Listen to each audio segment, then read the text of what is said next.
per month nationally. But when it comes to the Ashanti region, when you check the motor accident, we are third, unlike road accidents. Or unlike, let me say, the passenger cars and the buses. When it comes to motorcycle, tricycles, we are third. The Greater Accra region leads with 208 deaths.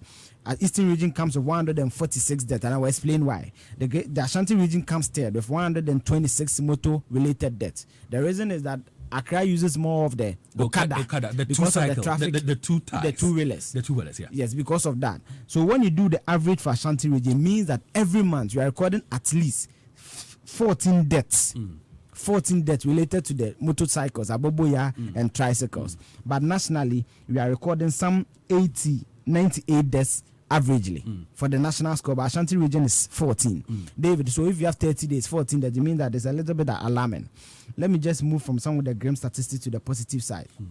David, we know that when you go through the various, especially the inner cities and the zongos of this country, you notice that these are creating jobs for thousands of people.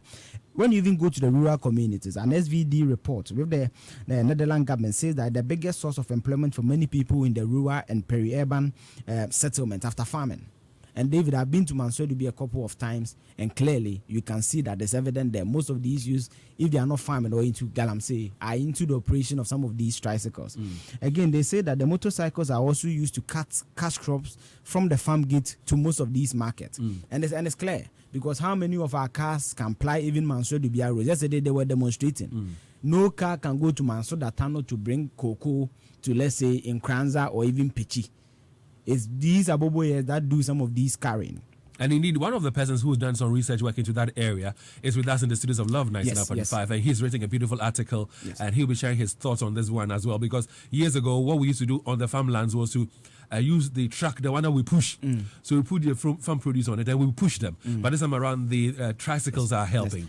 David, because he's here, I would not like to take the wind out of his sail, but also finally, there's also facilitated commerce and business. We all know that, for example, Gamal clothing will be at the mall, but David will order a shirt, a cycle will just take it, package it, and bring it to Love FM. So it means that also make business accessibility a bit, flexible, and also promote business and all that. But David, for me, I think that it's about chalk and cheese.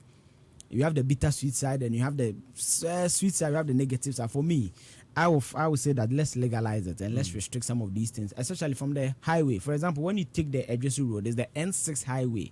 I do not think that such a highway, the N6 road, with a speed limit of about 60, should be, sharing the road with tricycles, two-wheelers and three-wheelers. I think we need to restrict their movement because it's creating jobs. And if we take some of these people out of jobs, let's not forget, Ashanti region lives in crime and murder.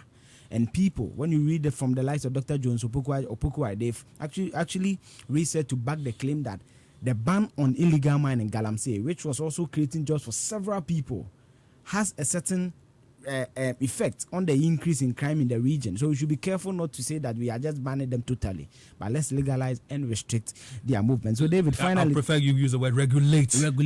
So David, the statistic is that Ashanti region leads third.